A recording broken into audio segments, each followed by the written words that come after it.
মুখ্যমন্ত্রী হিমন্ত বিশ্ব শর্মা লোকসভার প্রার্থী কৃপানাথ মালা এবং পরিমল শুক্লবৈদ্যের মনোনয়ন পর্বে সাক্ষী থাকতে বরাকে এসে এক কর্মী সভায় প্রতিশ্রুতি দিয়েছেন যে ডিবুটার সমস্যার 6 মাসে সমাধান হবে এবং নগাঁও কাগজকলের মতো 5 গ্রাম কাগজকলকে নিয়েও ইতিবাচক ভাবা হচ্ছে বড় কিছু একটা করার। অবশ্যই দুটি প্রতিশ্রুতি ইতিবাচক। ডিবুটার নিয়ে তো রীতিমতো গ্যারেন্টি দিয়েছেন মুখ্যমন্ত্রী হিমন্ত বিশ্ব শর্মা, এটা অবশ্যই সুখবর।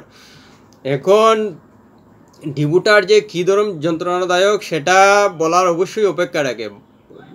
ডিবুটার অসমে শুধু একজন দুজন নয়, প্রায় 4 লাখের উপর ডিবুটার অসমে, এবং 4 লাখ মানুষকে ডিবুটার বানিয়ে তাদের যে একটা যন্ত্রণাদায়ক পরিস্থিতির মধ্যে ফেলা হয়েছে সেটা অবশ্যই বলা যায়। এই ডিবুটার হওয়া সত্ত্বেও বা নাগরিকত্বর সংকট থাকা সত্ত্বেও তারা যে নীরব হয়ে রয়েছেন এটা কিন্তু অবশ্যই তাদের বড় প্রশংসার প্রাপ্য।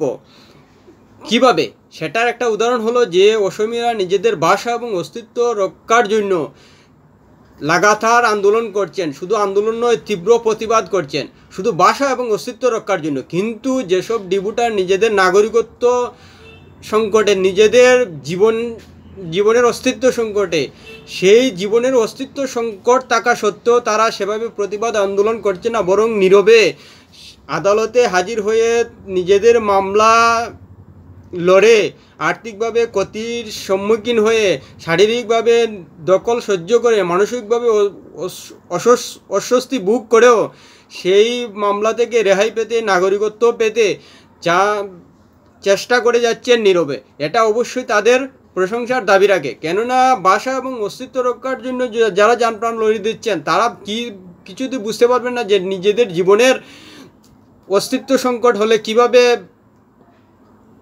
মানসিক দহন সৃষ্টি হয় একটা মানুষের মধ্যে, কিন্তু তারা সেটা করছেন না। এবং সেই মানবিক দিক বিবেচনা করেই সেসব ডিবুটার বাঙালিদের সমস্যার সমাধান করা অবশ্যই উচিত।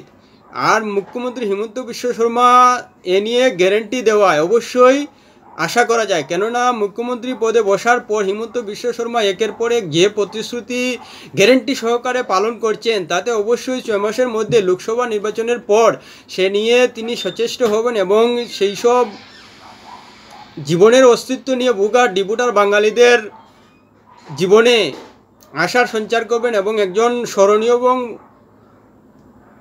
ঐতিহাসিক ব্যক্তিত্ব হিসাবে নিজেকে প্রতিষ্ঠিত করবেন হিমন্ত বিশ্ব শর্মা। এটা অবশ্যই আশা রাখা যায় তার যে কার্যকলাপ চলছে সেই কার্যকলাপের ধারা অনুযায়ী।